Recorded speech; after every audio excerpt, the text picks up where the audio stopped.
اب اس کی جی میں عرض کرتا ہوں، دیکھیں ہم سوچتے ہیں بطور مخلوق، اور اللہ کو بھی ایک مخلوق سمجھ کے ایسے سوال آتے ہیں۔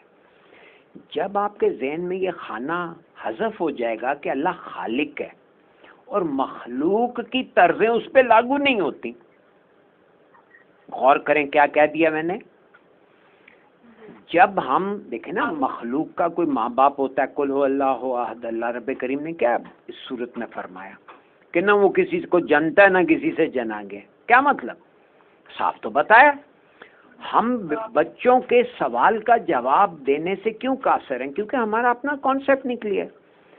جب آپ کے ذہن میں یہ کانسیپٹ کلیئر ہو جائے گا کہ اللہ خالق ہے، میرا مالک ہے، میرا رب ہے، میرا پروردگار ہے، تو آپ خود کو اپنے آپ کو اس کے ساتھ تو نہیں کمپیئر کر سکتے۔ اب آپ یہ سوال جب بچہ پوچھتا ہے، یا میرے ذہن میں جب یہ سوال آیا کہ اللہ سے پہلے کون تھا، بھئی پہلے اور بعد ٹائم سے ریلیٹڈ ہے، تو ٹائم تو اللہ نے تخلیق کی ہے، اللہ تو وقت کا خالق ہے، تو پہلے کہاں سے آ گیا، بعد میں کہاں سے آ گیا؟ اللہ نے اسی لیے تو کہا، یہ اسی کانسیپٹ کو واضح کرنے کے لیے، هو الاول و هو الاخر هو الباطن و هو الظاہر، کہا یا نہیں کہا؟ اصل میں ہمیں بچوں کو یہ بتانا ہے کہ بیٹے وہ خالق ہے۔ مثلا اب آپ ایک تصویر بناتی ہیں تو آپ مصور ہوئی نا، اب جو کچھ آپ جانتی ہیں کہ تصویر جانتی ہے، اب آپ تصویر بنا رہے ہیں، اب تصویر کہے آپ کو کس نے بنایا؟ تو تصویر کا اور مصور کا جو فاصلہ ہے وہی خالق اور مخلوق کا فاصلہ ہے۔ جن چیزوں کو ہم بطور مخلوق تولتے ہیں، ظاہر ہے وہ خالق پہ اپلائی نہیں کرتی، کر ہی نہیں سکتی۔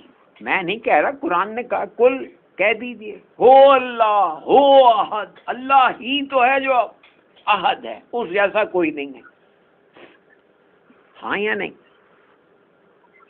لم یلد ولم یولد، اللہ الصمد، اللہ لا احتیاج ہے، اس کی کوئی حاجت نہیں ہے، لم یلد ولم یولد، نہ وہ کسی سے جنا ہے نہ کسی کو جنتا ہے، یعنی کہ وہ پروکریٹو سسٹم سے بالا تر ہے۔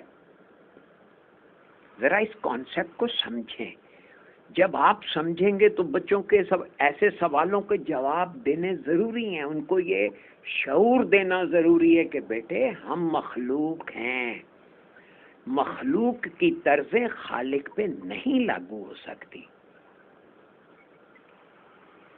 ٹھیک ہو گیا؟